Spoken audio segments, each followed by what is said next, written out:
আসসালামু আলাইকুম ওরহমতুল্লাহি ওবরাকাতুহু। সকল প্রশংসা আল্লাহর জন্য, যিনি আমাদের সৃষ্টি করেছেন এবং তার দিকেই আমাদের প্রত্যাবর্তন। দরুদ ও সালাম বর্ষিত হোক আমাদের প্রিয় নবী মোহাম্মদ সাল্লাল্লাহু আলহি ওয়াসাল্লামের প্রতি। প্রিয় দর্শক ও শ্রোতামণ্ডলী, আজ আমরা এমন একটি বিষয় নিয়ে আলোচনা করব যা আমাদের জীবনের এক চরম বাস্তবতা, আর তা হল কবরের আযাব। আমরা অনেকেই এই বিষয়টি নিয়ে গাফেল থাকি, অথচ এটি আমাদের ইহকাল ও পরকালের সেতুর প্রথম ধাপ। আজ আমরা কুরআন ও হাদিসের আলোকে কবরের আযাবের ভয়াবহতা, এর কারণ এবং পরিত্রাণের উপায় নিয়ে বিস্তারিত আলোচনা করব ইনশাল্লাহ। আল্লাহ সুবহানাহু ওয়া তাআলা পবিত্র কোরআনে বিভিন্ন আয়াতে কবরের আযাবের প্রতি ইঙ্গিত দিয়েছেন। যদিও সরাসরি কবরের আযাব শব্দটি খুব কম ব্যবহৃত হয়েছে, তবে পরকালের শাস্তি এবং বারজাখ জীবনের অর্থাৎ মৃত্যু ও পুনরুত্থানের মধ্যবর্তী সময়ের শাস্তির উল্লেখ অনেক আয়াতে রয়েছে। যেমন সূরা আল মুমিনুনের ১০০ নম্বর আয়াতে ফেরাউনের অনুসারীদের প্রসঙ্গে বলা হয়েছে, তাদেরকে সকাল সন্ধ্যায় আগুনের সামনে পেশ করা হয় এবং যেদিন কিয়ামত সংঘটিত হবে সেদিন বলা হবে, ফেরাউনের অনুসারীদেরকে কঠিনতম আযাবে প্রবেশ করাও।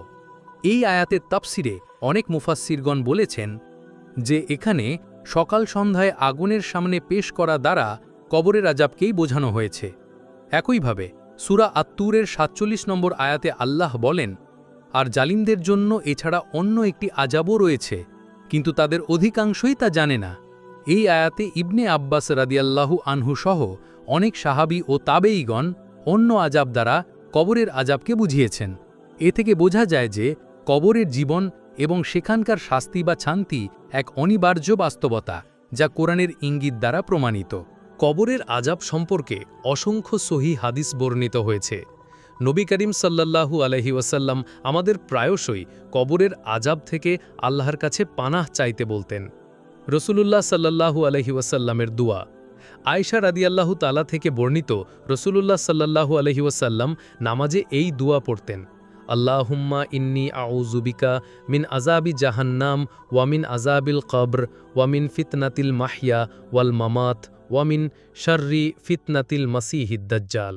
অর্থাৎ, হে আল্লাহ, আমি তোমার কাছে জাহান্নামের আযাব থেকে আশ্রয় চাই, কবরের আযাব থেকে আশ্রয় চাই, জীবন ও মৃত্যুর ফিতনা থেকে আশ্রয় চাই এবং দাজ্জালের ফিতনার অনিষ্টতা থেকে আশ্রয় চাই।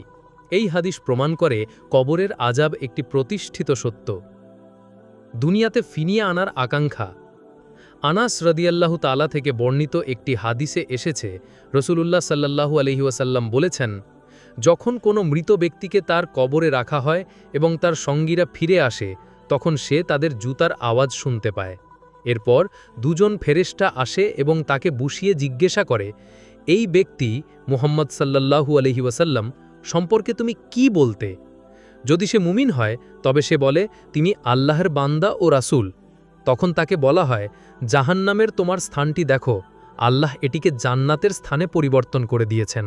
আর সে দুটি স্থানই দেখতে পায়। আর যদি সে মুনাফিক বা কাফির হয় তবে তাকে জিজ্ঞাসা করা হয়, এই ব্যক্তি সম্পর্কে তুমি কি বলতে? সে বলে, আমি জানি না, মানুষ যা বলতো আমি তাই বলতাম।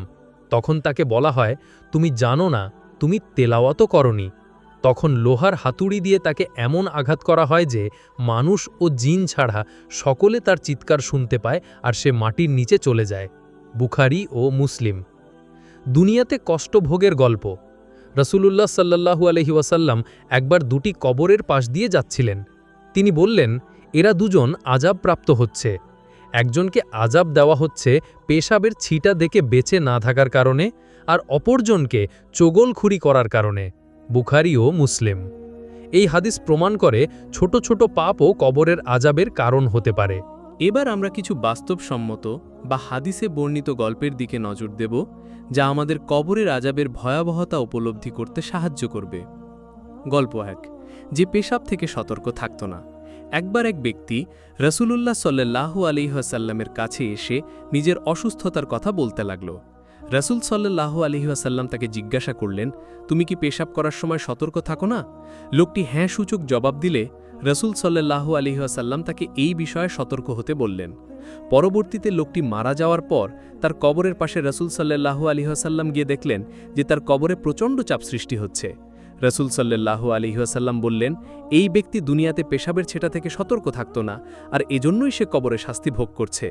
এই ঘটনা আমাদের মনে করিয়ে দেয় ছোট ছোট ইবাদতের ত্রুটিও কতটা ভয়ঙ্কর হতে পারে। গল্প 2, মিথ্যা কথার পরিণাম। এক হাদিসে এসেছে, রাসূলুল্লাহ সাল্লাল্লাহু আলাইহি ওয়াসাল্লাম স্বপ্নে দুজন ফেরেশতার সাথে জান্নাত ও জাহান্নামের কিছু দৃশ্য দেখছিলেন। তারা তাকে এমন এক ব্যক্তির কাছে নিয়ে গেল যার মুখের একপাশ চিরে দেওয়া হচ্ছিল। রাসূল সাল্লাল্লাহু আলাইহি ওয়াসাল্লাম জিজ্ঞাসা করলেন, এই কে? ফেরেশতারা উত্তর দিলেন, এ হলো সেই ব্যক্তি যে মিথ্যা কথা বলতো। তার মিথ্যা কথা দূর দূরান্তে ছড়িয়ে যেত। কিয়ামত পর্যন্ত তাকে এভাবেই শাস্তি দেওয়া হবে। বুখারী। যদিও এটি সরাসরি কবরের আযাব নয়, তবে এটি বারজাক জীবনের শাস্তির একটি দৃষ্টান্ত, যা আমাদের মিথ্যাচারের ভয়াবহ পরিণতি সম্পর্কে সতর্ক করে। গল্প 3, গীবত ও চগলখুরির আযাব। যেমনটি আমরা আগে শুনলাম, রাসূল সাল্লাল্লাহু আলাইহি ওয়াসাল্লাম দুটি কবরের পাশ দিয়ে যাওয়ার সময় বললেন, একজন পেশাবের ছেটা থেকে বাঁচত না, আরেকজন গীবত বা চগলখুরি করত। ভাবুন, এই দুটি কাজ আমাদের সমাজে কতটা সাধারণ হয়ে গেছে, অথচ এর জন্য কবরের আযাব নিশ্চিত। আমরা কি এখনও একে সামান্য মনে করব? এই গল্পগুলো আমাদের চোখে আঙুল দিয়ে দেখিয়ে দেয় যে দুনিয়ার ক্ষুদ্র ক্ষুদ্র পাপও কবরের জীবনে বড় আযাব ডেকে আনতে পারে। তাহলে এই ভয়াবহ আযাব থেকে আমরা কিভাবে মুক্তি পেতে পারি? এর পথ খুব সহজ, কিন্তু আমল করা কঠিন। 1. তাওহীদ ও সুন্নাহর উপর অটল থাকা, শিরক থেকে সম্পূর্ণভাবে মুক্ত থাকা এবং রাসূল সাল্লাল্লাহু আলাইহি ওয়াসাল্লামের সুন্নাহ অনুযায়ী জীবন পরিচালনা করা। 2. ফরজ ইবাদতসমূহ যথাযথভাবে পালন করা, নামাজ, রোজা, জাকাত, হজ, প্রতিটি ফরজ ইবাদত সঠিকভাবে আদায় করা, বিশেষ করে নামাজের প্রতি যত্নশীল হওয়া। 3. গুনাহ থেকে বিরত থাকা ও তওবা করা, গীবত, চগলখুরি, মিথ্যা কথা, সুদ, ঘুষ, ব্যভিচার সহ সকল প্রকার কবিরা গুনাহ থেকে বিরত থাকা এবং যদি কোনো গুনাহ হয়ে যায় দ্রুত অনুতপ্ত হয়ে তওবা করা। 4. কবরের আযাব থেকে আল্লাহর কাছে আশ্রয় চাওয়া, প্রতিটি নামাজের শেষ বৈঠকে ও অন্যান্য সময়ে নিয়মিত এই দোয়া পড়া, আল্লাহুম্মা ইন্নী আউযু বিকা মিন আযাবি জাহান্নাম ওয়া মিন আযাবিল কবর। 5. কুরআন তেলাওয়াত ও আমল, সূরা আল মুলক প্রতি রাতে তেলাওয়াত করা। রাসূল সাল্লাল্লাহু আলাইহি ওয়াসাল্লাম বলেছেন, সূরা মুলক কবরের আযাব থেকে রক্ষাকারী। আমরা আমাদের পূর্ববর্তী আলোচনায় কবরের আযাবের ভয়াবহতা সম্পর্কে কুরআন ও হাদিসের আলোকে জেনেছি। আজ আমরা এই বিষয়টি নিয়ে আরও গভীরভাবে চিন্তা করব এবং এর সাথে জড়িত কিছু গুরুত্বপূর্ণ বিষয় নিয়ে আলোচনা করব। আমাদের মনে রাখতে হবে, কবরের জীবন হলো পরকালের প্রথম ধাপ। এই ধাপ পার হতে পারলেই পরবর্তী ধাপগুলো সহজ হবে ইনশাআল্লাহ। কবরের প্রশ্নোত্তর এক কঠিন পরীক্ষা। কবরের আযাবের আলোচনায় কবরের প্রশ্নোত্তরের বিষয়টি অত্যন্ত গুরুত্বপূর্ণ। প্রতিটি মৃত ব্যক্তিকে তার কবরে দুটি ফেরেশতা মুনকার নাকির প্রশ্ন করার জন্য আসবেন। এই প্রশ্নোত্তর পর্ব প্রতিটি মানুষের জন্য এক কঠিন পরীক্ষা। রাসূলুল্লাহ সাল্লাল্লাহু আলাইহি ওয়াসাল্লাম বলেছেন, যখন কোনো মৃত ব্যক্তিকে তার কবরে রাখা হয় এবং তার সঙ্গীরা ফিরে আসে, তখন সে তাদের জুতার আওয়াজ শুনতে পায়। এরপর দুজন ফেরেশতা আসে এবং তাকে বসিয়ে জিজ্ঞাসা করে, তোমার রব কে? যদি সে মুমিন হয় তবে সে বলে, আমার রব আল্লাহ। এরপর তাকে জিজ্ঞাসা করা হয়, তোমার দিন কি? সে বলে, আমার দিন ইসলাম। এরপর তাকে জিজ্ঞাসা করা হয়, এই ব্যক্তি মুহাম্মদ সাল্লাল্লাহু আলাইহি ওয়াসাল্লাম সম্পর্কে তুমি কি বলতে? সে বলে, তিনি আল্লাহর বান্দা ও রাসূল। তখন তাকে বলা হয়, জাহান্নামের তোমার স্থানটি দেখো, আল্লাহ এটিকে জান্নাতের স্থানে পরিবর্তন করে দিয়েছেন, আর সে দুটি স্থানই দেখতে পায়। আর যদি সে মুনাফিক বা কাফির হয় তবে তাকে জিজ্ঞাসা করা হয়, এই ব্যক্তি সম্পর্কে তুমি কি বলতে? সে বলে, হ্যাঁ, আমি জানি না, মানুষ যা বলতো আমি তাই বলতাম। তখন তাকে বলা হয়, তুমি জানো না, তুমি তেলাওয়াতও করনি। তখন লোহার হাতুড়ি দিয়ে তাকে এমন আঘাত করা হয় যে মানুষ ও জিন ছাড়া সকলে তার চিৎকার শুনতে পায়, আর সে মাটির নিচে চলে যায়। বুখারী ও মুসলিম। এই হাদিস থেকে আমরা বুঝতে পারি, দুনিয়াতে আমাদের বিশ্বাস, আমল এবং রাসূল সাল্লাল্লাহু আলাইহি ওয়াসাল্লামের প্রতি আমাদের ভালোবাসা কতটা গুরুত্বপূর্ণ। শুধু মুখে বলা নয়, বরং অন্তর থেকে বিশ্বাস ও আমলের মাধ্যমেই আমরা এই কঠিন পরীক্ষায় উত্তীর্ণ হতে পারব। কবরের আযাব শুধু শারীরিক যন্ত্রণা নয়, এটি স্থানগত সংকীর্ণতা এবং মানসিক চাপও বটে। নেককার বান্দাদের জন্য কবর প্রশস্ত হয়ে যায়, আর গুনাহাগারদের জন্য তা সংকীর্ণ হয়ে যায়। হাদিসে এসেছে, মুমিনের কবর 70 70 হাত লম্বা ও 70 হাত প্রশস্ত হবে এবং তা সবুজ বাগানে রূপান্তরিত হবে। আর কাফিরের কবর এত সংকীর্ণ হবে যে তার পাঁজরগুলো একটার সাথে আরেকটা মিশে যাবে।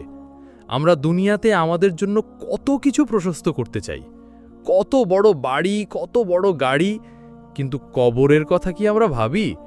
আমাদের সামান্য আমলই আমাদের কবরকে প্রশস্ত করে দিতে পারে। আগের আলোচনায় আমরা কিছু সাধারণ আমলের কথা বলেছি।